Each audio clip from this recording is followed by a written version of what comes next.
É que a gente conversa pelas coxilhas, professor. Aí a gente Conversa, fala né? sobre isso, porque nós que batemos no peito, somos cristãos, nós temos que orar para o próximo sempre, sempre para pedir. E É, Deus é que sabe o que é melhor para nós.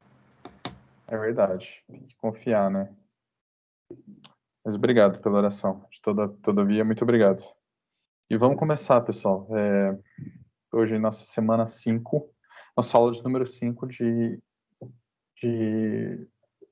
neuroanatomia, né? Nós vamos falar a respeito do sistema nervoso autônomo. Me corrija se eu estiver errado, se eu já dei essa aula para vocês, tá? Se não, a gente fala sobre isso. Hoje, dia 25/9/2020, estamos falando de neuroanatomia, semana 5.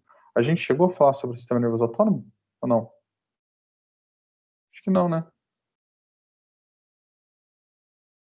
Eu não tenho nada anotado aqui. Eu também não, professor. Então, a aula de hoje é semana 5, sistema nervoso autônomo, capítulo 13, tá?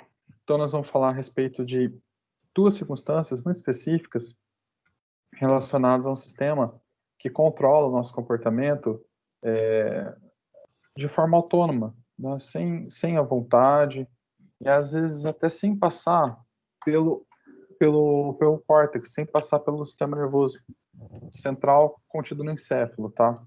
Direto na medula e no tronco cefálico, esse sistema controla o nosso comportamento. O sistema nervoso autônomo, vou achar uma figurinha aqui para mostrar para vocês. Ele vai controlar aquelas reações mais básicas que lá na análise do comportamento, muitas vezes vocês estão aprendendo como comportamentos respondentes. Em especial, uma circunstância que é a seguinte: ele vai controlar o organismo para prepará-lo para tranquilidade, relaxamento, ou para prepará-lo para fuga, tá? Para enfrentamento. Por isso, são respostas antagônicas, e por isso a gente não vê os dois ativados ao mesmo tempo, pelo menos não na mesma resposta. Então, por exemplo, o sistema nervoso parasimpático contrai a pupila, preparando o organismo para o relaxamento, tá? Diminui o campo visual. Além disso, a pupila, obviamente, é controlada pela luz, mas naturalmente ela contrai um pouco mais quando a gente está relaxado. Quando a gente está num estímulo de alerta, tá? Então a gente usa a palavra excitação. Quando ocorre a excitação do sistema, seja por uma alerta de medo, ou mesmo por um alerta amoroso, mesmo assim. Excitação no sentido amoroso também. Veja a pessoa amada. Então a pupila dilata. Então vai ser sempre assim. O simpático prepara o organismo para o relaxamento. Desculpa, o parasimpático prepara o organismo para o relaxamento e o simpático prepara o organismo para a ação. Essa ação do simpático, no inglês, também é chamada de 3F, FFF, né? Que é o freezing, congelamento, né? A palavra freezing, congelamento. Aí é o fight, que é a luta, né? Na verdade, não é o fight, é o flight, que é a fuga, né? Primeiro. E, por fim, é a luta, tá? Então, fugir, congelar e lutar, tá? 3 Fs. Bom, de verdade mesmo, a ordem excitatória é assim, ó. O organismo primeiro congela, depois ele tenta fugir, e se não tem opção, ele luta, tá? Então, freezing, flight or fright response, que é congelar, fugir ou lutar, tá? É o mesmo eixo excitatório que faz a gente ter ansiedade, por exemplo. É o mesmo eixo excitatório que faz a gente ter medo. E também euforia. Eu vou encontrar a pessoa amada, eu fico um pouco eufórico. É a mesma circunstância também. Então, esse sistema, ele funciona em antagônico. Quando ele está relaxado, ele não pode estar excitado e vice-versa. No tronco encefálico, eu tenho os controles parasimpáticos. Então, da região que vai do mesencéfalo, passando pela bulge, pela mesencéfalo, passando pela ponte, passando pelo bulbo, e o comecinho da medula espinal, antes do forame magnum, tronco encefálico, né? Eu tenho as regiões de controle das áreas de relaxamento. Essa região ela vai ser vista, ela vai controlar e vai fazer com que o sistema funcione da seguinte forma: os olhos, a pupila contrai, a saliva ela aumenta, as lágrimas elas aumentam, tá? O fluxo lacrimal aumenta, os brônquios do pulmão se contraem e a respiração fica mais lenta, então a gente respira mais devagarinho, tá? Se vocês virem a pessoa dormindo, ela respira bem devagar, respiração bem profunda. O influxo sanguíneo diminui, por isso os brônquios se contraem. O brônquio é a região que tem capilaridade sanguínea e ao mesmo tempo tem células responsáveis por captar sangue, tá? E transferir o sangue transferir o oxigênio para o sangue. Então, quando contrai os brônquios, a oxigenação diminui, por isso a gente faz longas respirações. O coração tem batimentos reduzidos, tá? A força do batimento se mantém estável e a frequência cardíaca reduz. O fígado tem liberação de bile, que é um processo de quebra de gordura e, portanto, uma digestão de energia lenta. O estômago tem estimulado o peristaltismo e a secreção, então ele vai tanto funcionar, o estômago ele tanto amaceta a comida, né? Ele contrai, relaxa, então esse movimento é peristáltico. Ele tanto amaceta a comida, quanto produz também ácido gástrico que quebra a comida, né? Digere a comida. Então o estômago funciona. Os intestinos fino, delgado, né? E grosso vão funcionar o peristaltismo. Então eles vão empurrar o bolo fecal. E isso no controle troncoencefálico, tá? Na região mais inferior da medula espinal, na altura sacral do osso sacro, né? Depois que terminou a lombar, depois da última vértebra lombar, na altura do osso sacro, tá?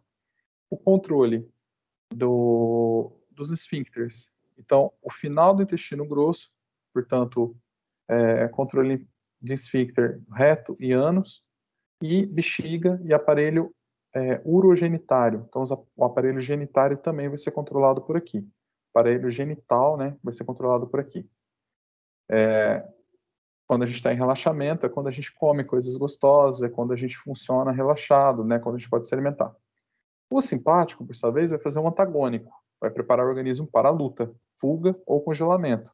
Então ele trava, se ele não conseguir fugir nem lutar, né, a primeira opção, quando a gente vê um perigo, é congelar, a gente trava. Imediatamente depois que a gente congelou, se o perigo permanece, então a gente tenta fugir. E se não tem como fugir, a gente luta, tá? A gente tenta lutar. Esse sistema é o sistema simpático. Então, no controle espinal, que vai lá da C1, da cervical 1, até a L2, a lombar número 2, eu tenho o controle do sistema. As vias específicas, eu não vou pedir para vocês na prova. Eu vou falar agora na aula, eu vou mostrar as vias, mas eu não vou cobrar na prova. Mas, assim, saber que um tem controle troncoencefálico e o outro tem controle espinal, isso é importante, tá? Saber que um é antagônico do outro é importante. Que um ativa o organismo e o outro relaxa o organismo é importante. Bom, na região mais alta, na cervical, a pupila dilata, então o olho fica mais aberto, né? A pupila fica mais aberta para captar mais estímulos, né? Enxergar melhor. Então, quando a gente está com medo, a pupila dilata. Quando a gente vê a pessoa amada, também, a pupila dilata, tá? Inibe o fluxo salivar, então dá a boca seca. Quando a gente está com medo, fica com a boca seca. Por isso que uma das coisas que você faz para melhorar uma pessoa com ansiedade é oferecer um copo de água, que dá a boca seca, né? Dilata os brônquios do pulmão, a respiração fica mais intensa e ofegante, tá? Para oxigenar mais o corpo. O coração acelera, o batimento cardíaco acelera bastante. O fígado continua trabalhando, mas não tanto com a produção de bile, mas com a produção do glicogênio, tá? Que vai ser quebrado em glicose. Glicose entra na corrente sanguínea, açúcar faz com que a gente tenha mais energia disponível para poder correr, fugir, lutar. O estômago para imediatamente, tá? Ele inibe o peristaltismo e a secreção, então ele para de funcionar ou reduz bastante seu funcionamento.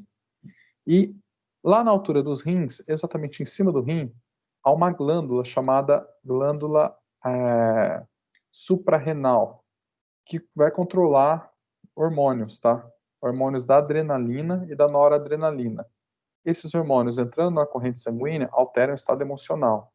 Quando a gente está ansioso, a gente tem um estado emocional agitado, por conta desses hormônios produzidos numa glândula que fica em cima do rim, chamada suprarrenal. O peristaltismo dos intestinos vai parar e os esfíncteres vão contrair. Por isso, às vezes a criancinha está com muito medo, ela faz xixi na roupa ou faz cocô na roupa, porque os esfíncteres apertam. Se ela já estava com um pouquinho de xixi, ela faz, tá? Se ela já estava próxima na hora de ir no banheiro, ela faz cocô na roupa, porque ela ficou com muito medo, o sistema simpático assume. E aí ele faz esse movimento. Esse movimento mais exagerado, assim, ele é crescente, tá? Se eu tô com muito medo, o sistema simpático fica ativo. Se eu tô com um pouco menos medo, ele decai, tá? Então, basicamente, o sistema nervoso autônomo é esse. Ele é controlado pelo sistema nervoso central, mas especificamente pela medula espinal, né? Da medula espinal, ele é controlado por regiões específicas da medula, fazendo com que a pessoa fique preparada para luta ou para fuga. Então, tem essa característica. Essa é a representação esquemática. Acho que a partir daqui dá para a gente começar a aula. Já dei uma introdução, dá para a gente começar a aula propriamente, né?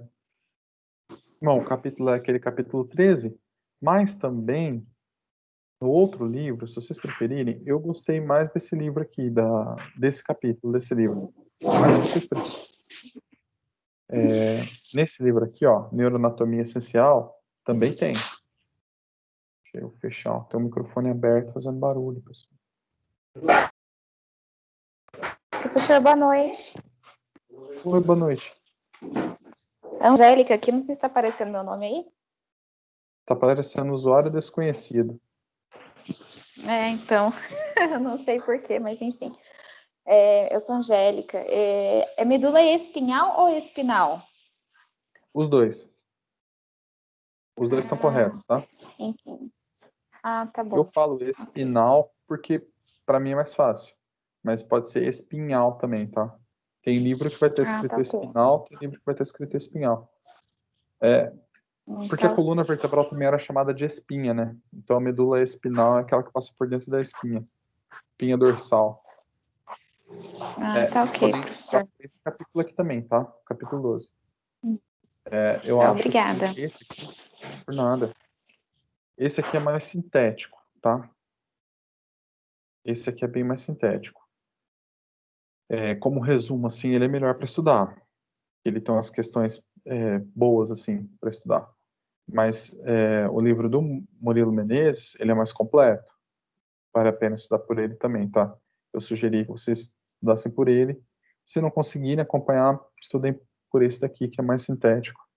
Mas, assim, leiam, tá, pessoal? Não fica nessa de, eu quero ver a aula.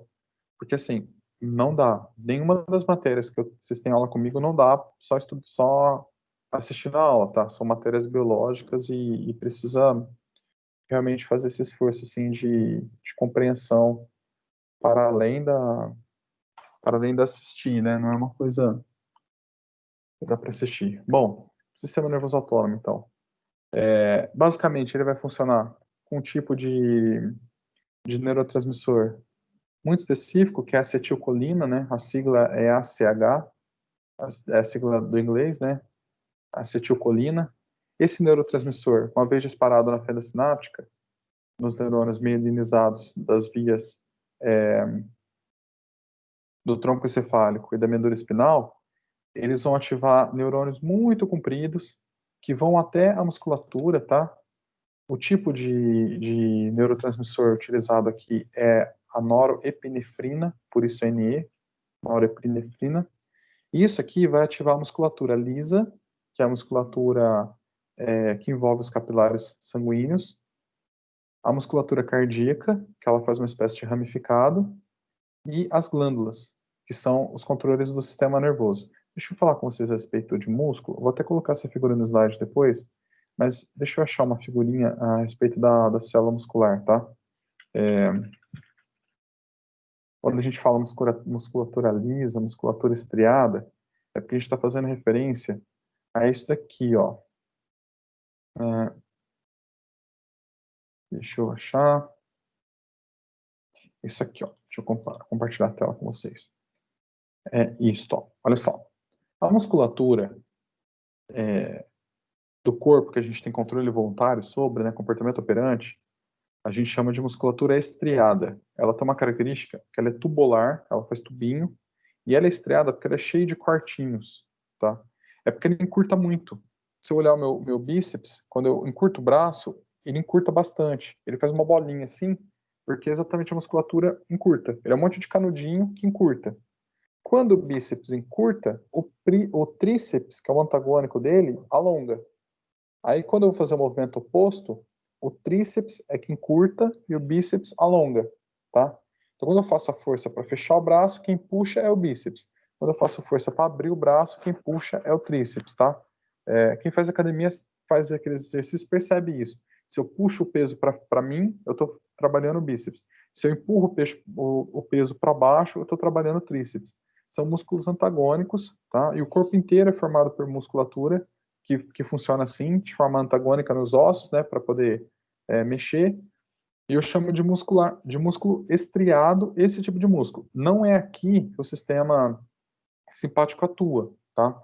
Esse controle aqui é cortical. O córtex é que vai fazer. A gente tem regiões do córtex que fazem controle motor. As partes que são controladas pelo sistema nervoso autônomo são a musculatura lisa, tá? Que é a musculatura dos intestinos, dos capilares, das veias e das artérias, né? Em volta das veias e das artérias eu tenho uma musculatura capilar e dos intestinos. Essa musculatura lisa, ela não tem aquele aspecto de tirinhas, por isso ela não é estriada, e ela faz o peristaltismo, ela faz o intestino mexer para poder andar o bolo fecal por dentro dele. A musculatura cardíaca é chamada de estriada também, porém ela é estriada cardíaca, ela faz uma rede. Diferente da musculatura esquelética estriada, a musculatura cardíaca, ela não é só tubular, ela faz uma rede. Então, quando ela encurta, ela diminui o volume do coração, fazendo o coração bater. Quando ela expande, ela aumenta o volume do coração, fazendo o coração expandir. Então, o coração batendo e encurtando, são essas fibras achatando o sistema de rede, né, e voltando. O sistema nervoso autônomo controla esse tipo de musculatura aqui, tá? Então, o músculo visceral e das artérias e veias, sistema circulatório, sistema visceral, e do sistema cardíaco, o próprio coração, tá? É uma musculatura que a gente não tem domínio sobre ela, a gente não escolhe se o coração vai bater mais rápido ou mais devagar, e por isso é chamado sistema nervoso autônomo, tá? Esse é o parênteses. Vou falando com vocês, conforme eu souber, eu não sei tanto anatomia assim, mas conforme eu souber esses detalhes, eu vou falando para vocês para poder dar o contexto, tá? Bom, então, essa é a situação. São basicamente dois hormônios envolvidos, né? A acetilcolina e a norepinefrina, que vão trabalhar lá na musculatura lisa, visceral e das veias e artérias, no coração e também nas glândulas, em especial na glândula suprarrenal, que é aquela que vai controlar um outro hormônio chamado adrenalina, que vai preparar o corpo inteiro para o estado de luta, como um todo, tá? Essa é a situação. O sistema nervoso autônomo é dividido em duas partes, simpático e parasimpático. Simpático é aquele que ativa, parasimpático é aquele que desativa ou desliga, tá? O sistema nervoso simpático, que é o que a gente vai começar a falar, ele possui neurônios pós-ganglionares, então ele é formado por uma tira de neurônios pós-ganglionares que acompanha a medula espinal, tá? Eu vou abrir aquele atlas da faculdade e vou mostrar para vocês essa tira de neurônios ganglionares, ou seja, que estão localizados em gânglios, tá? E que organizam o sistema parasimpático, tá? Essa tira de gânglios, ela acompanha a medula espinal na altura que vai, mais ou menos, da T1, aquela hora eu falei C1, eu errei, tá? Não é cervical 1, é T1, é torácica 1, tá? Vai da altura da T1 até a L2, mais ou menos, tá? Não é cervical, é torácica. É na altura dos ombros para baixo, não é na altura do pescoço. E aí, então, nas partes mais altas, eu vou ter o controle dos órgãos da face e da cavidade torácica, tá? Pelos nervos cranianos que saem do tronco, saem da base do tronco, quase chegando ao tronco cefálico, mas da base da parte mais alta do medula espinal, tá? Então, eu controlo a face e os órgãos torácicos, que são pulmões e coração. Os nervos cranianos são do sistema parasimpático. Desculpa, falei errado. É da medula espinal mesmo, da feixa ganglionar que tem, tá? E na parte mais baixa, na altura L, mais ou menos, os órgãos da cavidade abdominal e pélvica. Então, abdominal, intestinos, estômago e vesículas, né? Então, fígado, pâncreas, a própria vesícula, né? E na parte pélvica, os órgãos urogenitais. Então, bexiga, mas também órgãos genitais masculino e feminino. Eles têm relação com esse movimento, tá? Então, tem essa relação. Deixa eu achar o atlas, eu já mostro para vocês isso que eu estou falando.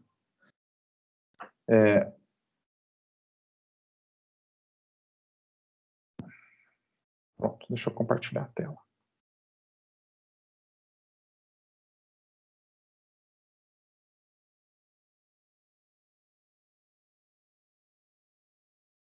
Que é este atlas aqui, né? Bom, deixa eu voltar lá no sistema nervoso.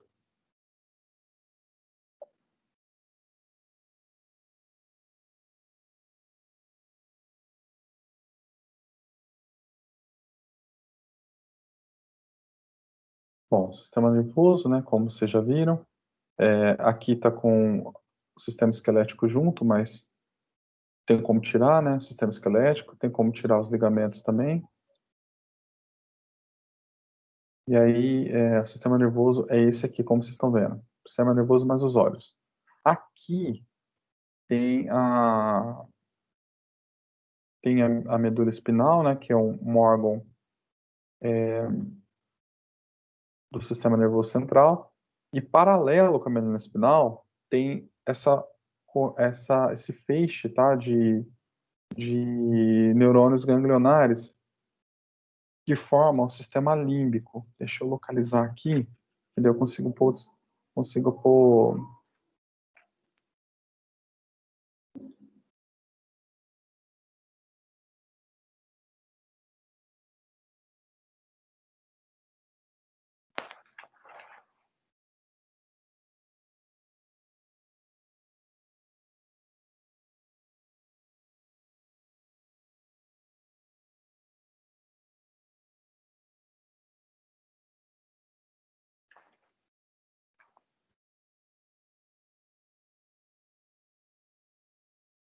linfático. Que estranho. Sistema límbico. Pronto. Ah, não. Tô errado, pessoal. Desculpa. Tô com a cabeça longe. Não é sistema límbico, não. É sistema simpático. Nossa, tô com a cabeça longe. Pronto, é esse aqui, o sistema simpático, tá? São neurônios ganglionares que vão acompanhar a medula espinal. Se eu colocar a exibição do sistema nervoso, muscular nervoso, aqui, pronto, aí ele fica bem marcadinho, ó. Dá para ver agora, assim, ele tá azuladinho, né? São, então, extensões da medula espinal, tá? Eles vão acompanhar a medula espinal, ó, mas não é propriamente a medula espinal, tá marcado de azul, esverdeado, tá? Os cordões do sistema simpático, tá? Falando sistema límbico, me desculpem, é que eu estou pensando outra coisa, mas não é. É sistema simpático.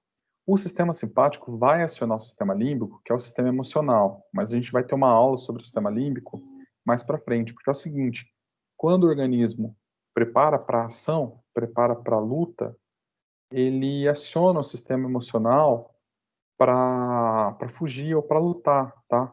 Então ele possui relação, mas esse sistema límbico que eu estou falando é lá na região encefálica, tá?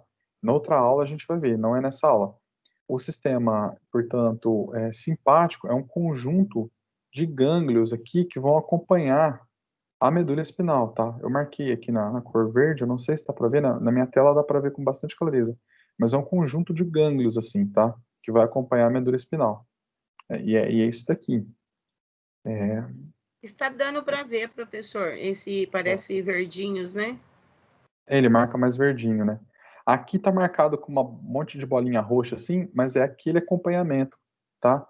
Que vocês viram. Bom, como é que ele vai ser organizado? Ele vai ser organizado da seguinte forma. Aqui tem um céfalo humano, né? Numa vista inferior, e a medula espinal esticada. Ligada à medula espinal, os gânglios do sistema linfático. A altura dele vai da T1 até L2, como eu falei, né?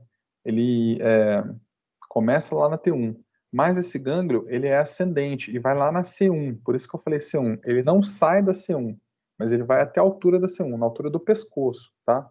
Na altura do pescoço, ele tem ramificações que vão em direção aos vasos capilares dos olhos e também a pupila, fazendo com que a pupila tenha a dilatação, tá? O sistema simpático vai lá. O primeiro gânglio é chamado gânglio cervical superior, e ele vai da altura C1 a C4, tá? Então, assim, ele começa na altura C1, mas ele não sai da C1, ele sai da T1, tá? O segundo gânglio de controle, ele chama gânglio cervical médio, e ele sai da altura C5 e vai até a C6, tá? Então, o gânglio C1 ele é comprido, o gânglio C2, o gânglio 2 cervical médio, ele já é mais curtinho. O gânglio 2, ele controla os batimentos cardíacos. O mais alto, na altura do pescoço, controla os olhos e a face. Os mais baixos, coração. Imediatamente abaixo, o terceiro gânglio, né, é chamado gânglio cervical inferior, que ele vai da C7 e C8 e controla o movimento antagônico do coração. O coração expande e contrai na batida, né? Então, um faz o coração bater, o outro faz o coração expandir. No sistema simpático funcional, o coração aumenta a sua frequência cardíaca e aumenta também a força da batida. Então, ele contrai mais forte e bate mais rápido. Então, são dois movimentos antagônicos. Abre e fecha. Então, dois controles antagônicos. No gânglio 4, a gente tem o gânglio estrelado, tá? Que ele já sai mesmo da altura T1 e ele vai ramificar ainda o coração, mas também os pulmões, o funcionamento dos pulmões. E essa é a estrutura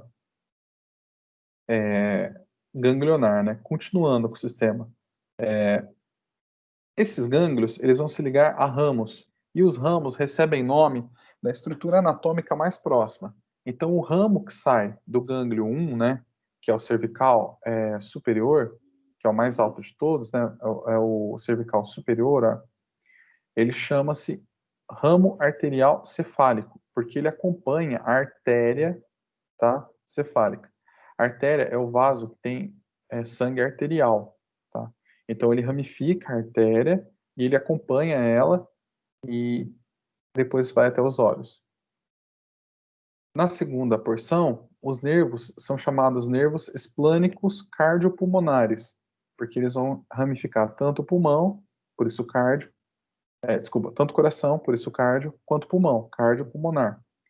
Imediatamente, o próximo conjunto de nervos chama-se nervos esplênicos abnopélvicos. Então, o abdômen mais a pelvis, tá? E especificamente dentro desse conjunto tem outro gânglio chamado gânglio celíaco, que vai ramificar especificamente os órgãos vesiculares. Então, o fígado, a vesícula, o pâncreas, o baço e o estômago. São órgãos que produzem substâncias e por isso eles são chamados órgãos vesiculares, tá? Órgãos que vão produzir substâncias e jogá-las no sistema, né? Utilizá-las no sistema. Imediatamente embaixo eu tenho outro gânglio, que é o gânglio aórtico. Ele recebe o nome aórtico porque ele acompanha uma artéria bem grossa que a gente tem, que é a artéria aorta, que eu consigo mostrar para vocês no atlas, tá? Que é essa daqui, ó, sistema... se eu colocar o sistema urogenital, né? Dá para ver a artéria aorta e a veia cava, que são os vasos mais densos que a gente tem. Então, a artéria é representada pela cor vermelha, tá? Essa artéria, ela tem muita pressão, porque ela sai direto do coração e ramifica o corpo, tá? Então, ela é muito extensa. Essa que é a artéria aorta, ela tem um poder de sangramento muito grande. E a veia que passa ao lado é a veia cava, que ela é com calibre similar ao da artéria. A artéria leva sangue arterial, então o sangue sai do coração em direção ao corpo, com pressão, e as veias levam sangue venoso, sangue que volta do corpo de volta para o coração, sem pressão. As veias, elas têm um sistema de válvulas. As artérias, elas têm um sistema de musculatura em volta, que faz com que elas aumentem a pressão. Quando eu corto, faço machucado na artéria, eu tenho aquele sangramento de esguichar, porque é muita pressão. E quando eu corto veias, eu tenho aquele sangramento lento, assim, volumoso, tá? Então, essa veia cava e a artéria aorta são as duas veias, a veia e a artéria de maior calibre que a gente tem e que, portanto, dão um nome nessas estruturas, porque são as estruturas anatômicas mais próximas das estruturas nervosas, tá? Então, a estrutura nervosa ramifica essa estrutura anatômica.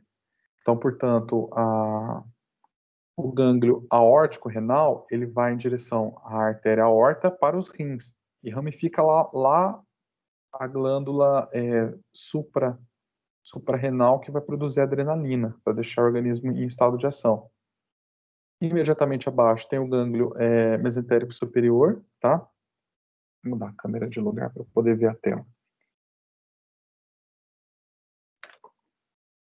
Pronto, gânglio mesentérico superior, né? Que vai ramificar os intestinos, intestino delgado, intestino grosso. E imediatamente abaixo, o gânglio mesentérico inferior. A nomenclatura na anatomia é sempre assim, superior e inferior. Assim, ó, eu não vou cobrar isso na prova, tá? Quando eu fiz neuroanatomia, eu precisei aprender. Eu não exijo que vocês aprendam isso, porque de verdade, mesmo psicólogo não precisa saber disso no dia a dia. Se vocês quiserem estudar, vai ser muito bom para vocês. Se não, o que vocês precisam saber do sistema simpático? Os órgãos que ele ramifica e o que acontece em cada órgão. Isso é importante, tá? Mais do que as vias propriamente. Bom, Professor, o senhor pode colocar o slide onde você apresentou o gânglio superior, médio, inferior? O último eu não vi. É o gânglio estrelado, tá? Cervical inferior, que é a última C, até a T1. C8 a T1. Obrigada, professor. Nada. Bom, aqui é o sistema de como funciona, né?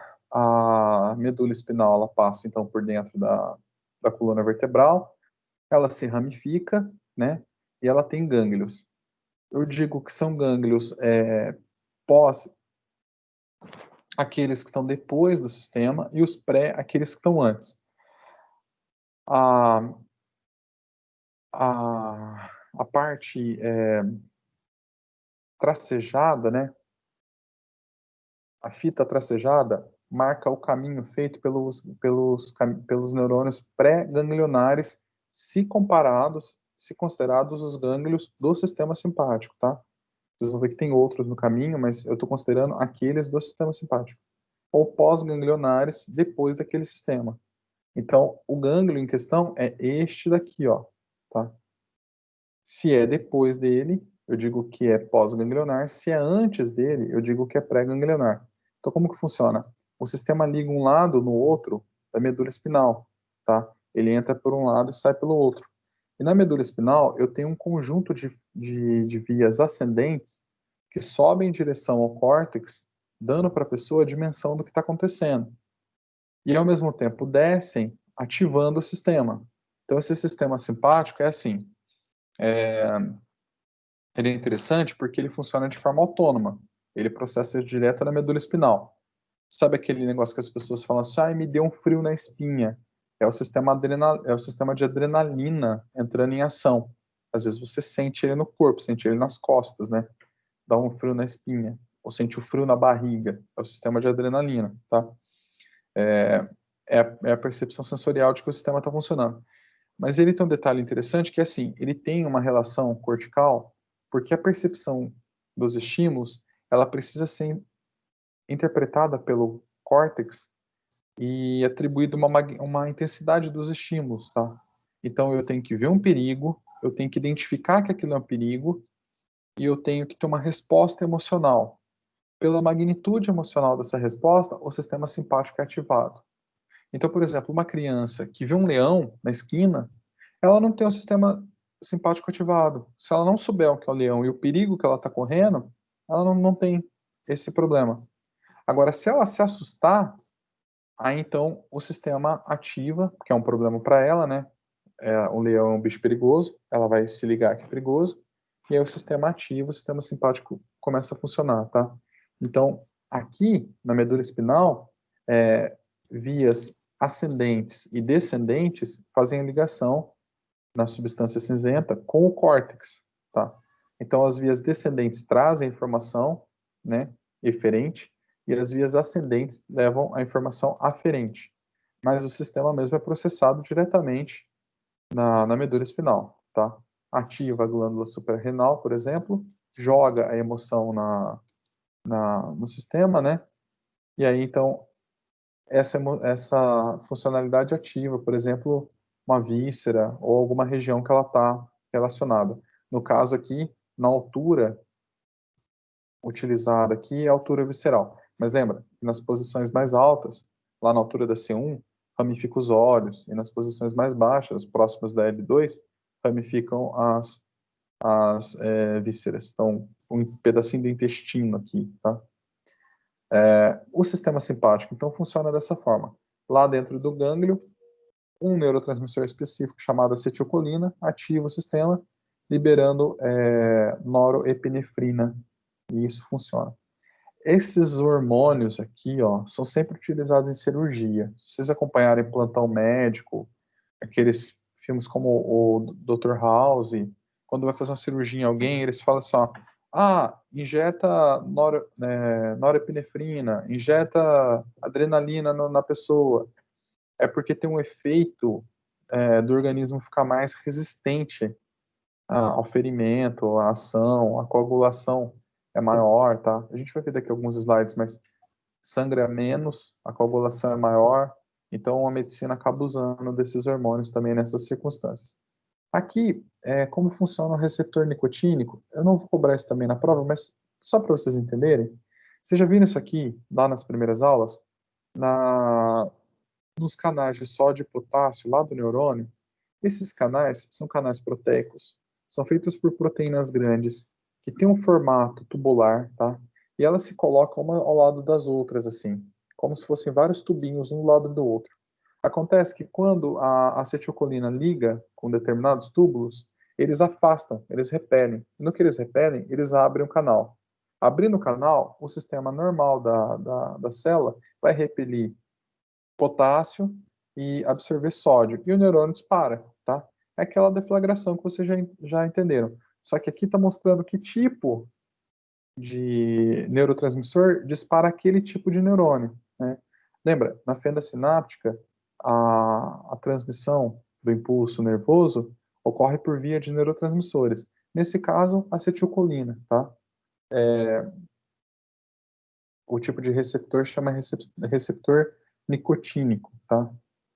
E ele tem vários nomes, alfa, beta, y e teta, porque cada um deles funciona abrindo e fechando, né? Como são vários tubinhos paralelos, alguns abrem o canal, outros fecham o canal quando são ativados, né? Enfim, isso eu também não vou pedir para vocês na prova, mas entendam assim, esses neurotransmissores, uma vez ativados, eles vão funcionar e agir lá nos órgãos, então, nos capilares das artérias, reduzindo a circulação arterial nas extremidades. Por isso que quando a pessoa assusta e ela fica agitada, ela fica pálida, porque daí o sangue sai da extremidade e vai em direção ao coração e ao pulmão, porque a pessoa vai precisar bater o coração mais rápido, vai precisar respirar. Ele sai da extremidade também, porque se eu me cortar, eu sangro menos, tá? Tem menos risco de hemorragia. Então, ele faz esse controle. Vai atuar também lá no intestino, paralisando o funcionamento do intestino. Vai atuar no coração, né? Então, alfa 1 nas artérias capilares, veias capilares, especialmente nas artérias, tá? Essa estrutura muscular é arterial, artérias capilares, intestinos, reduzindo o seu movimento ou parando, coração, beta 1, acelerando o coração e fazendo ele bater mais intensamente, vasos arteriais que irrigam o pulmão e o pulmão vão dilatar, tá? Vai aumentar a taxa de oxigenação. Aqui tem como funciona o sistema, mas o que vocês precisam entender é o seguinte: há um mecanismo chave-fechadura, na qual um hormônio específico liga a célula para uma coisa, tá? Então, a norepinefrina liga o receptor, tá? Mas não precisem se preocupar com esses hormônios e com esse tipo. Só que vocês precisam entender aqui: os mesmos órgãos são ramificados por neurônios que têm receptores diferentes. Então, quando o sistema simpático funciona, ele ativa esse beta 1. Mas quando o parasimpático funciona, ele ativa um outro tipo que é antagônico a esse. Então, o coração bate devagar. Só que, como é que ele funciona de um jeito e de outro? Por conta do sistema chave-fechadura. Esse tipo de neuroreceptor aqui, ele capta neurotransmissores específicos ligados ao sistema simpático e faz o sistema simpático funcionar. Ou outros neurotransmissores relacionados ao sistema parasimpático captam outros neuroreceptores específicos, captam outros neurotransmissores. Então, assim, na mesma corrente sanguínea correm os dois hormônios, mas aquele que tiver em maioria, ele faz com que o órgão funcione daquela forma, tá? Então, assim, o tempo todo o coração é o mesmo coração. O sistema bioquímico, eu realmente não quero que vocês se preocupem nesse momento, mas isso aqui sim. O que então funciona, né? Quando ativado, os vasos capilares, né, do sangue, as artérias, pequenininhas, quase microscópicas, ou microscópicas mesmo, elas vão encurtar, diminuir a circulação, aumentar a pressão dentro delas e diminuir a circulação. A mucosa encerra, então boca seca e mucosa seca. As vísceras abdominais, elas diminuem o funcionamento, tá? Para a digestão. Bexiga urinária contrai. Ela contrai principalmente o esfíncter. Então ela fecha, tá? Ela mantém o que tem dentro de urina e o que está prestes a ser eliminado, ela elimina. E a pupila se dilata, por conta desse efeito capilar. No coração, aumenta a força e a frequência cardíaca. O coração bate mais forte, mais rápido. Nas secreções da saliva, ela é diminuída, tá? Aqui está marcado aumentado, mas na saliva ela diminui, fica a boca seca. O suco gástrico e pancreático aumentam para digerir rápido qualquer coisa que tiver ali, tá? Mas tem um pico assim e depois para de funcionar. O objetivo não é digerir, mas quando eu fico nervoso, por exemplo, eu falo assim, eu tô com queimação de estômago porque eu tô nervoso. É porque dá um pico assim e depois para de funcionar, né? E ocorre a secreção de enzima renina, que ela vai atuar lá depois desligando o sistema simpático. Então, o sistema simpático ele é ativado e ele mesmo já produz um tipo de secreção de uma enzima que vai desativar ele. Vai limpar o sistema e, portanto, desativar. Os vasos do coração, né? Eles vão se dilatar, os brônquios vão se dilatar, os músculos esqueléticos, eles vão se ramificar mais, ramificar não, mas vão dilatar as artérias que ramificam os músculos esqueléticos e, portanto, mais sangue nos músculos para poder me movimentar mais rápido. Broncodilatação e vasos do coração dilatados. A respeito do efeito da NE, né, que é a epinefrina e a norepinefrina, diminui os níveis de séricos de glicose, então a glicose vai estar mais disponível para ter mais energia. os neurônios hipotalâmicos são ativados, que são relacionados lá no sistema límbico, que a gente vai aplicar com a emoção. Então, o hipotálamo controla as emoções, em especial a ansiedade, o estresse, né? Então, a gente fica nervoso. O sistema simpático se ativa, os receptores do tipo beta 2 e beta 3 são acionados e aumenta, então, a atividade metabólica intracelular, tá? Basicamente acontece o seguinte: aumenta a lipólise, que é a quebra das nossas células de gordura. Então, as gorduras das células de gorduras, elas vão sendo digeridas para a gente poder ter energia no sistema. Aumenta a glicogênese, para poder aumentar o nível de glicose no sistema. E aqui aumenta a glicogenólise, para poder fornecer energia para os músculos, tá? Então, basicamente, o efeito do sistema simpático é deixar o organismo mais pronto para ação. Lá na glândula suprarrenal, esse aqui é um rim, né? E esse aqui é a glândula. Ocorre a ativação da glândula suprarrenal e ela joga adrenalina no sistema. A adrenalina tem um efeito geral, que vai fazer aumentar a pressão arterial, quando a pessoa fica nervosa, isso porque o coração bate mais forte, mais rápido, bombeia mais sangue, aumenta a pressão dentro do sistema, tá? Quanto mais fluxo sanguíneo, mais as artérias têm que dar conta. Elas vão contrair a musculatura na extremidade. Então o sangue tem que fazer mais força para passar dentro das artérias. Todas elas contraídas e o coração batendo mais rápido, o resultado é que a pressão arterial aumenta. A gente tem mais pressão. O fluxo sanguíneo muscular aumenta muito, porque começa a circular muito sangue, tá? O metabolismo celular aumenta. Tudo por efeito da adrenalina, né? O metabolismo celular aumenta, o corpo fica rico de energia. Aumenta a taxa de glicose no sangue, tá? Aumenta a glicólise, que é a quebra da glicose, para oferecer energia. Aumenta a força muscular, como a musculatura está toda dilatada e está cheia de energia, os nossos músculos funcionam com mais força do que normalmente funcionariam. Tem casos de notícias, eu falei isso para o pessoal da manhã, depois eu procurei o caso, mas eu já vi, eu procurei, mas não salvei o link, né? Eu posso procurar no intervalo para vocês, mas tem casos, por exemplo, de mães que viraram carros, assim, o carro capotou e a criança ficou presa na ferragem embaixo do carro, e aí a mãe sozinha ergueu o carro, assim, virou o carro para poder tirar a criança, tá? Pô, mas de onde que vem essa força sobrenatural? Da adrenalina? Provavelmente ela morreu de dor no dia seguinte, na musculatura dela. Mas, assim, ela fez uma força acima do limite normal, por conta do efeito do sistema simpático ativo. Quando a gente está em adrenalina, a gente tem esse efeito. Esse efeito é percebido também quando a gente tem certos analgésicos que têm um efeito similar. Então, por exemplo, no uso da morfina. A morfina causa analgesia, mas ela também faz com que a pessoa tenha esse surto de sensação de superpoder. Então precisa tomar cuidado. No exército, ela era muito usada durante o combate, né?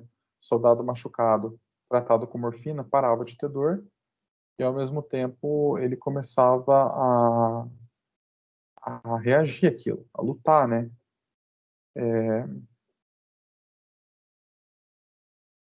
Aumenta também a atividade mental, já que se eu estou preparado para a luta, eu preciso encontrar uma saída para aquilo, né? Se eu estou fugindo, se eu estou lutando, eu tenho que encontrar uma saída para aquilo. Então aumenta muito a atividade mental e aumenta a taxa de coagulação do sangue. Se por acaso eu lutar e começar a sangrar, meu sangue tem que coagular rápido para cicatrizar rápido, né? Esses são os efeitos da adrenalina. Elas deixam o Professor, metabólico. o que a morfina causa mesmo? Morfina é Que você um falou? analgésico, é um Não, analgésico. não. Você falou assim, o uso da morfina causa. É que eu estou tentando lembrar o nome para anotar.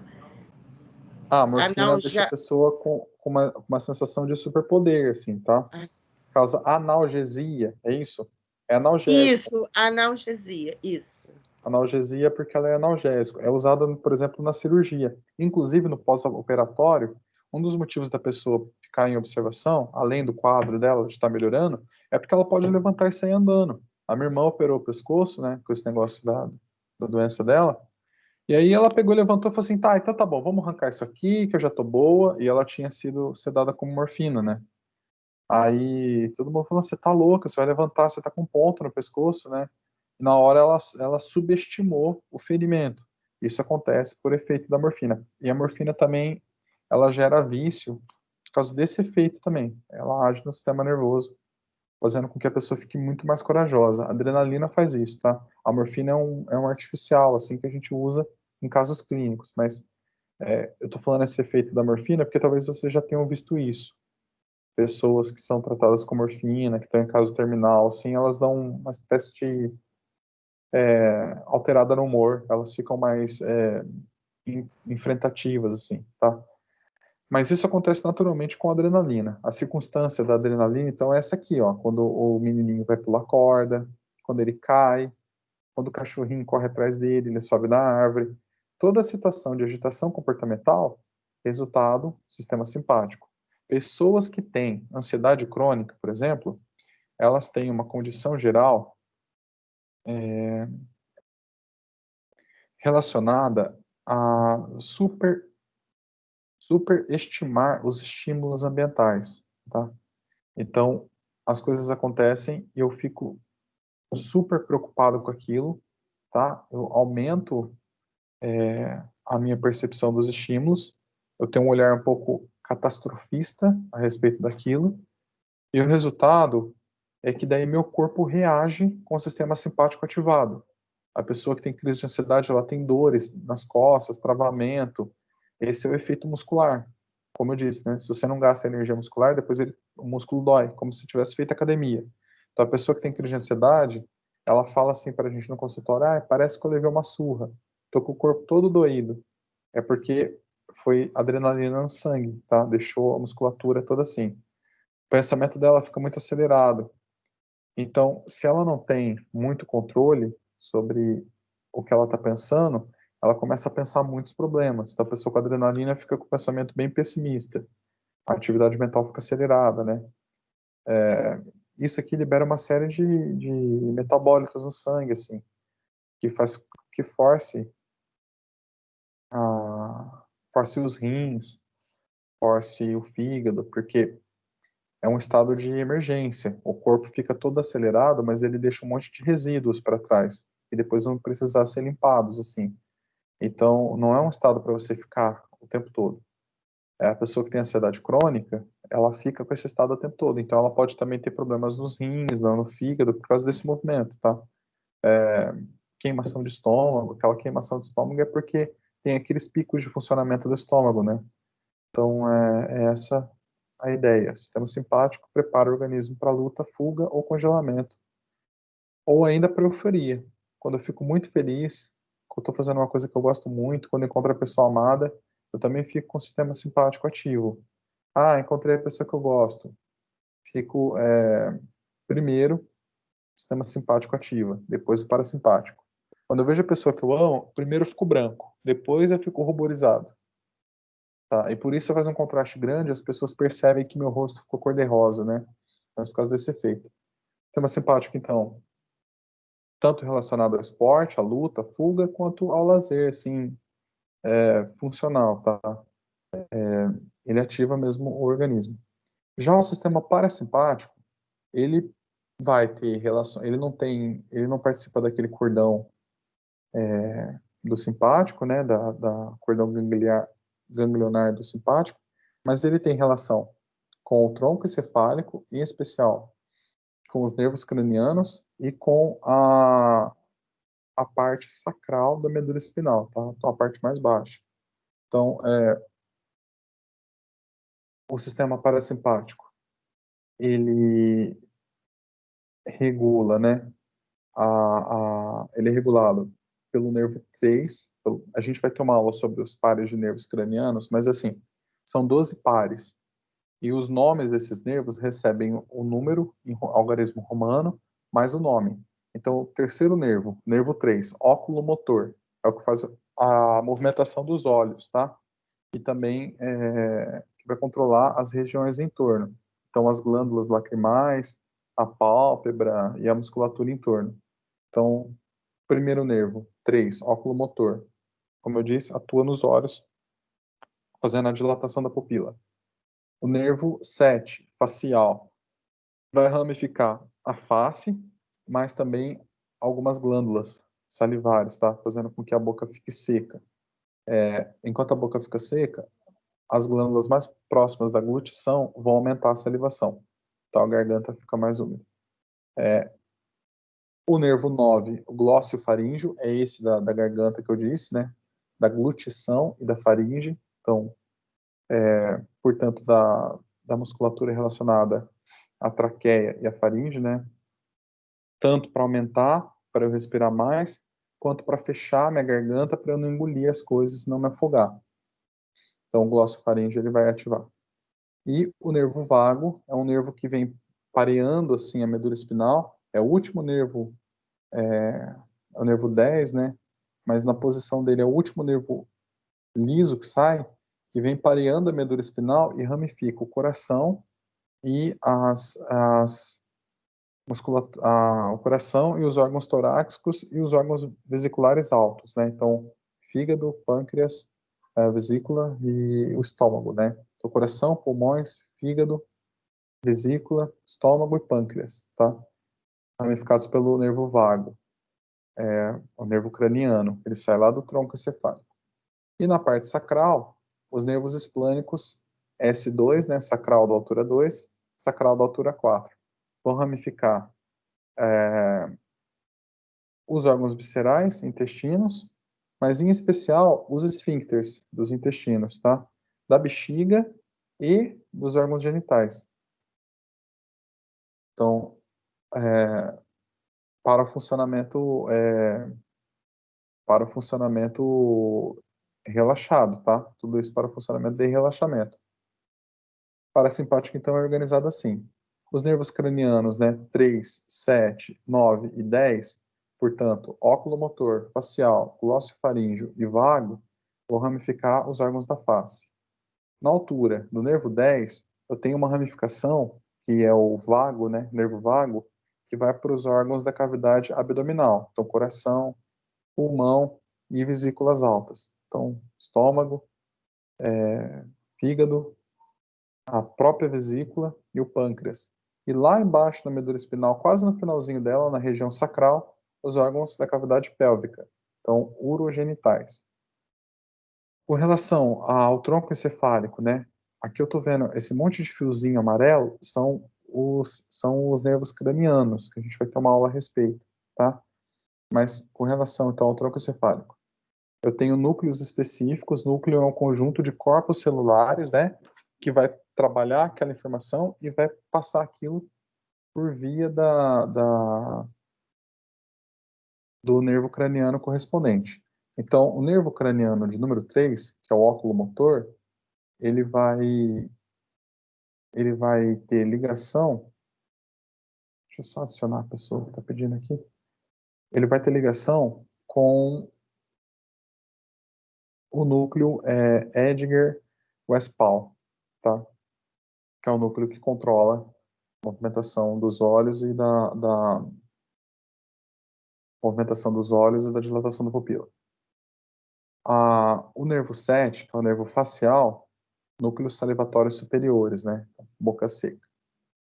O nervo 9, que é o nervo glóssio-faríngeo, núcleos salivares inferiores, garganta úmida, né? O nervo 10, que é o nervo vago, né? Núcleo motor dorsal, ele sai do núcleo motor dorsal, né? E pronto. Ele sai do núcleo motor dorsal e também núcleo ambíguo, tá? Que vai em direção ao nervo vago. Só que se vocês observarem o tracejado, ele vai em direção ao coração, pulmões, tá? Então por isso o tracejado vem, né? E aqui não dá para ver, mas ele ramifica lá o coração, pulmões e órgãos vesiculares superiores. A respeito, então, depois do núcleo, né, que é a parte que está dentro do tronco cefálico. O gânglio, que é a parte que a gente vai olhar agora, que liga esse tronco, né, que faz a ligação entre o tronco, o pré-gangliar e o pós-gangliar, né? É o gânglio ciliar, lá dos olhos, no nervo óptico, desculpa, no óculo motor.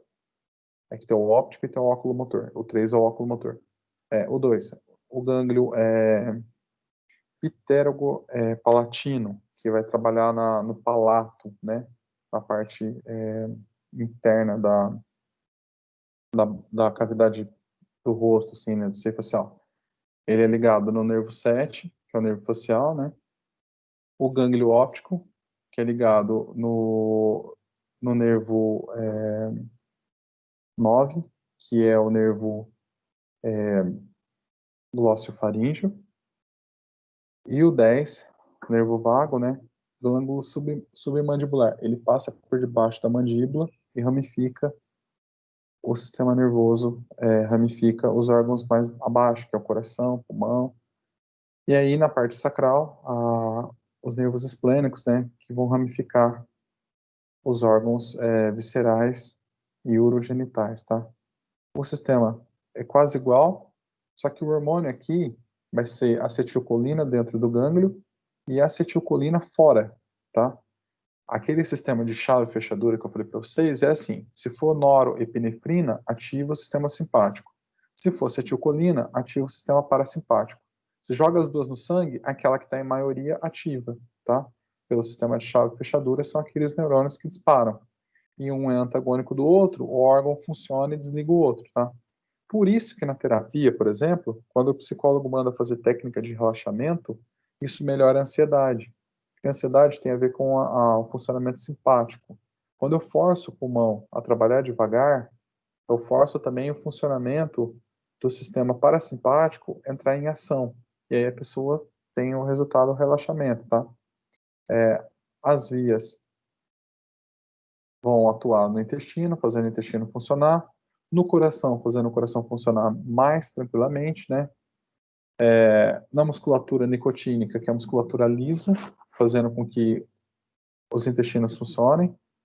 Na zona piramidal, que é uma zona cortical, faz com que a gente fique relaxado e com sono, faz a gente querer dormir.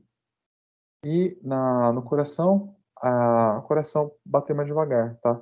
Então, o parasimpático faz isso, prepara o organismo para o sono, para dormir, para relaxar ou para comer. Então, aqui também entra um negócio que é assim, ó, eu como por ansiedade. Isso é impossível. É impossível porque a ansiedade é controlada pelo sistema simpático. Ninguém vai pular de paraquedas, por exemplo, que é uma situação realmente ansiogênica, né? Pular de paraquedas se realmente fica com o sistema simpático ligado, e a hora que chega lá em cima fala assim, nossa, eu quero muito comer uma feijoada antes de pular, porque eu tô comendo de ansiedade. Ninguém faz isso. Normalmente a gente só come com o sistema parasimpático ativado, portanto não ansioso. Na maior parte dos casos, as pessoas comem por outros efeitos da comida sobre a ansiedade. Dentre eles, o comer compulsivo da ansiedade não é por causa da ansiedade, mas é exatamente para desligar a ansiedade, ativando o sistema parasimpático. Porque assim, se você está parado em casa e tem uma crise ansiosa, aí você come compulsivamente, come, enche o estômago, você força o teu sistema digestivo funcionar, porque senão aquilo vai te dar congestão. E no que o sistema digestivo funciona, a circulação vai para ele e desativa o sistema simpático, ativando o parasimpático. Aí você fica com sono e relaxa. É como se fosse um efeito de um remédio natural, só que o efeito prático é que a pessoa vai ter ansiedade imediatamente depois que passar aquele episódio, né, compulsivo de alimentação. Aí ela vai querer comer mais. E aí então ela começa a engordar. E a hora que ela começa a engordar, ela se sente mal e começa a comer mais porque está mais ansiosa. Tá? Então não é a ansiedade que te faz comer, mas é o alívio dela. Tá? Esse comer por ansiedade não é bem assim. Pode ser por tédio também. Às vezes a pessoa está entediada e ela chama o tédio de ansiedade, tá? Então ela está muito entediada, começa a pensar bobeira e aí ela pega e come porque a comida é um reforçador primário, costuma melhorar todas as coisas. Qualquer coisa que você vai fazer, se você comer uma coisa gostosa antes, melhora, tá? Então tem esse efeito. Comer por ansiedade não existe, mas o efeito dela existe. Então, só para fazer E é o termo mais usado, né, professor? Eu como tanto porque eu estou ansioso. Não, isso e não é verdade, né? E não é verdade, né? Não, e ela pode até ser que ela coma muito quando ela tá ansiosa, mas não é porque ela não é culpa da ansiedade, mas é um hábito dela, tá?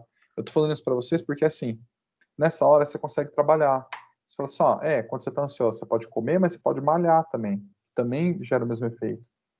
Ou você pode dar uma volta e respirar mais devagar, que também gera o mesmo efeito. Então, não precisa comer.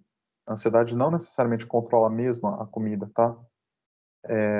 Ela controla qualquer resposta de relaxamento, dentre elas o comer compulsivo. Então, você consegue trabalhar nisso. Aqui a comparação na tabela, né, entre o parasimpático e o parasimpático. Simpático e parasimpático. O que um ativa e o que o outro ativa, né? Basicamente funciona assim. Na pupila, parasimpático, contração, simpático, dilatação. Na musculatura ciliar, né? Na pálpebra, parasimpático, contração, a gente vai dormir, né? Então, a musculatura fica solta. No simpático, pouco efeito. Nossos olhos vão estar abertos, a pálpebra não precisa ficar fechada. Na glândula lacrimal, no parasimpático, secreção, nossos olhos vão ficar fechados. No simpático, pouco efeito. Não atua muito sobre o nosso chorar. A não ser que caiga um cisco, alguma coisa assim. Na glândula salivar, no parasimpático, secreção na boca. No simpático, secreção na posição mais profunda. A boca fica seca, né? Então a gente saliva menos. O coração, no parasimpático, a frequência cardíaca diminui, tá? E a força tem pouco efeito, o coração bate natural. No simpático, a frequência cardíaca aumenta e o coração bate forte, tá? Eu sinto o coração batendo. Aliás, esse é um dos primeiros sintomas do simpático funcionando. Por isso que a gente diz que o amor vem no coração. Que a gente vê a pessoa que gosta, primeiro dispara o coração, porque é onde passa a primeira adrenalina. A adrenalina sai daquela glândula suprarrenal, entra ali na veia cava, que é um calibre grande pra caramba, e ali já cai no coração imediatamente. E aí o coração bombeia para todo o corpo. Então, primeiro o coração dispara quando você vê a pessoa que você ama, depois você entende o que vê, assim, depois vai para as outras áreas, a adrenalina. Então, o primeiro efeito é o coração disparar. É por isso que o amor vem do coração, né? Efeito simpático. E é uma reação tão rápido. Muito rápido. Fração de segundos, tá? Uma fração de segundos. Um efeito muito rápido. E isso, a corrente sanguínea é um vaso grande mesmo, tá? A circulação corre no corpo inteiro muito rapidinho.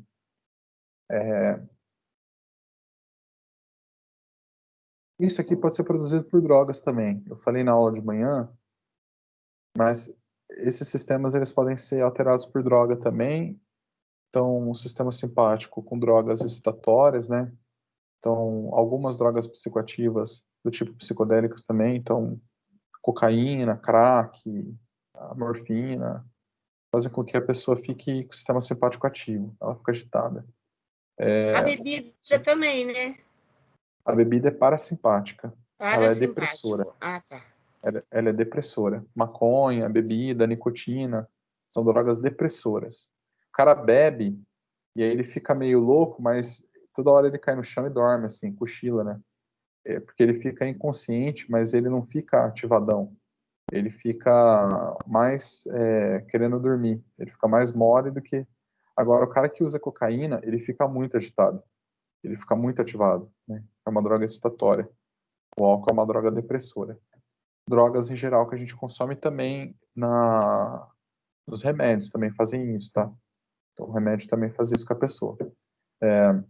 E aí você vê os efeitos do simpático funcionando. Tem um vídeo que ficou famoso um tempo atrás, do Felipe Smith, um rapaz que usou uma droga, exploraram até o mocinho, expuseram ele com vídeo e tal, mas dá pra ver que a pupila dele fica bem grandona. É o sistema simpático bem ativo mesmo. O coração dele devia estar muito disparado. E ele fica super excitado, assim. Os estímulos ficam muito claros para ele, ele fica muito responsivo. E aí tem uma hora que ele começa a falar assim, quebrou meu braço, vai cair meu braço, vai arrancar meu braço. É porque a percepção dele de dor está muito exacerbada, tá? Por conta dessa coisa do simpático. O simpático é o sistema do Hulk. Quando o Hulk vira Hulk, é o sistema simpático que toma conta dele, tá? Bom, no coração, então, tem esse efeito. Nos vasos sanguíneos, dilatação, tá? No sistema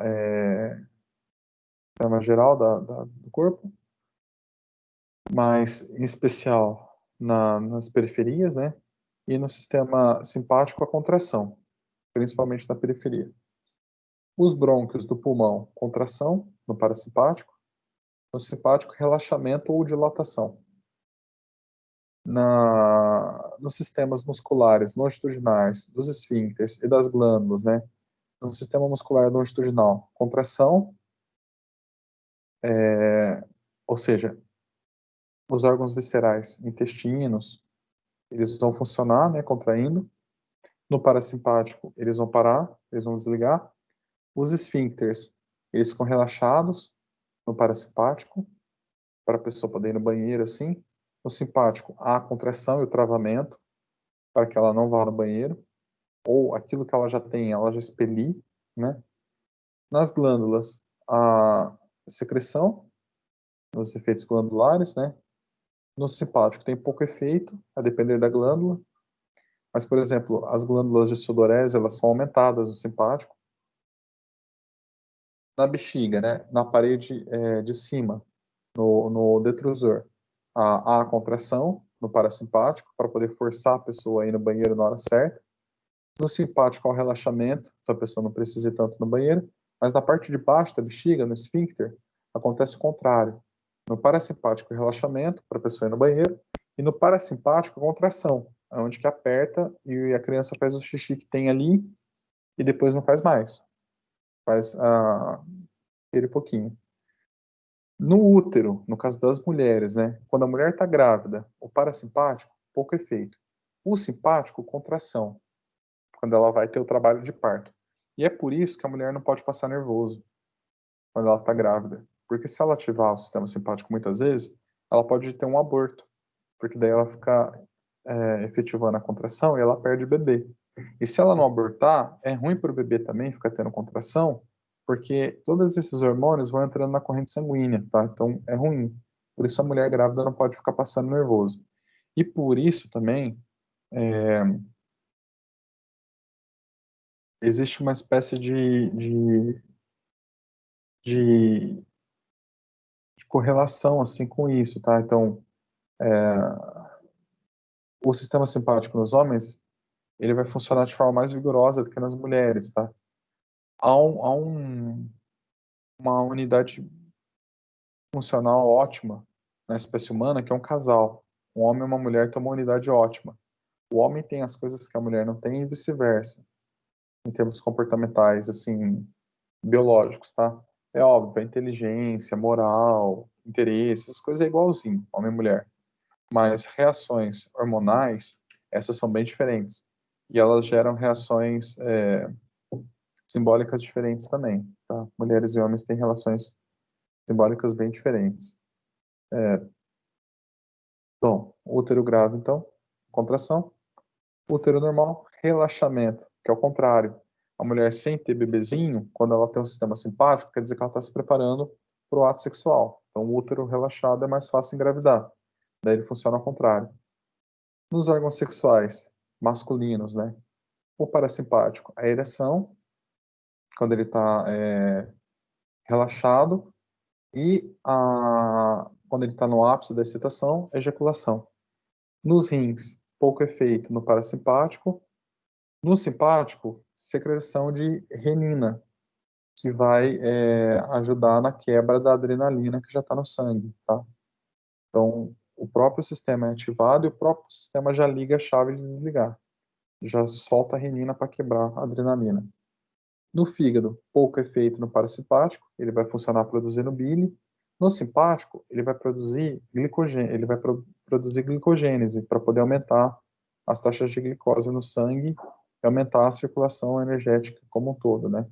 Simpático para preparar para a luta. Com relação ao controle central da função anatômica, né? Tanto as vias reflexas da medula espinal quanto o tronco encefálico vão produzir descargas de neurônios ganglionares, né, para funcionar o sistema. E aí, além das vias da medula espinal e do tronco cefálico que controlam o sistema simpático e parasimpático, as vias superiores também, tá, do córtex, sobretudo do tálamo, que é das emoções, também vão funcionar com descarga de neurônios, porque assim, ó, eu vejo uma coisa perigosa e eu ativo o sistema e meu sistema simpático ativa também, tá? É mais ou menos essa a relação. Então eu vejo um perigo, eu vejo um leão, o sistema simpático ativa. Só que se ver um leão e entender que é um perigo, isso é produzido lá na parte cortical. Ah, isso aqui compensa falar. Não, não. Essa parte, eu vou até tirar do slide fora isso aqui. Essa parte de neurotransmissores não precisa. O que interessa mais de tudo nessa aula é isso aqui. Sistema parasimpático ativa a pessoa para o relaxamento, sistema simpático ativa a pessoa para a luta, tá? É essa a organização principal relacionada a isso. Deixa eu ver se tem mais alguma coisa que a gente precisa falar hoje, porque senão eu acho que é isso mesmo, tá? Sistema simpático e parasimpático, objetivo da aula de hoje.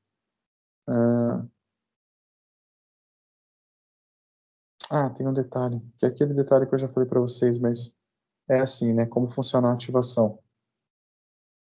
Essa questão aqui, ó. O hipotálamo, que é uma região lá do encéfalo, né? Do telencéfalo, ele ativa o tronco encefálico ou a medula espinal, tronco cefálico no caso do parasimpático, a medula espinal no caso do simpático, tá?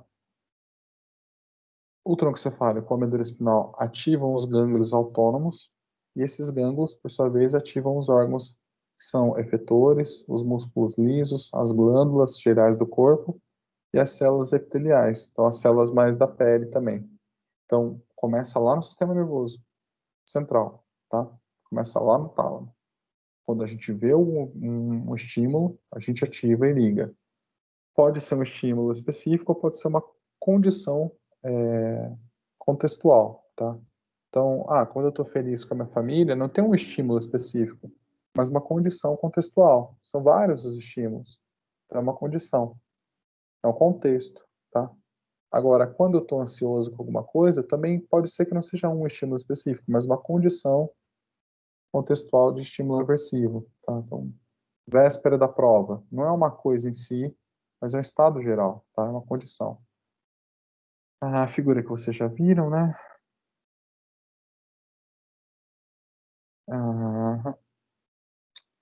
E é isso. Aqui está falando das vias, tal como eu mostrei lá no slide, mas é a mesma explicação. E eu acho que é isso. Sistema nervoso autônomo é isso aqui. Ativação para luta ou fuga ou relaxamento, tá? Simpático ou parasimpático. Funciona nas pessoas relacionadas aos estados ligados na ansiedade e, de certa forma, também na depressão. Então, a pessoa com depressão, ela tem uma tendência a ter ativação simpática diferente, tá? Ativação simpática não produz ativação comportamental nessa pessoa. Ela fica muito parada, fica muito letárgica, né? Então, tem essa característica. E é isso, pessoal. Por hoje é isso. Acho que dá para a gente cestar mais cedo mesmo. Se vocês tiverem alguma dúvida, a aula continua, senão vocês estão dispensados. É isso. Tranquilo? Sim, professor. Tranquilo, professor. Muito obrigada, boa Eu noite. anotei tudo. Boa noite, tá? Tchau, gente. Boa noite. Tchau, professor. Tchau, Boa tchau. semana. Para vocês também. Essa aula vai ficar gravada? Ela tá gravada lá no Teams já, tá? Essa, quando a gente Tá, usa o link do Ava, ela já fica lá no Teams. Mesmo assim, eu vou tentar colocar ela no YouTube e pôr no Ava, mas no Teams com certeza já tá. legal. Ô, professor, Oi. assim, nas suas aulas tem bastante informação, isso é ótimo, né, para a gente aprender. Se possível, poderia colocar assim no grupo os tópicos assim mais importantes para a gente poder, assim, que realmente importa para a gente ter um foco para estudo, Na pré-aula, para a prova? aula 7, na pré-aula da aula 7, vai ter lá assim, ó, matéria da prova. Lá vai ter esse foco. Se já não tiver, eu vou postar lá, tá? Então, na aula 7 e na Sim. aula 14, que são as aulas da prova, na pré-aula 7, na pré-aula 14, vai ter lá assim, matérias para estudo da prova, para vocês terem esse foco. Tá bom? Ah, tá, porque fica mais fácil, né, a gente direcionar Assim o estudo, assim. Isso. Assim que estiver pronto no AVA, eu relembro vocês. Eu aviso vocês, ó, tá em tal Ótimo, parte. ótimo. Obrigada, professor. Por nada. É isso, pessoal. Boa noite para todos vocês. Obrigado pela atenção. Obrigado pela aula. Tá, boa Obrigada. noite. Fica com Boa Deus. noite, tchau. Tchau, professor. Tchau, tchau.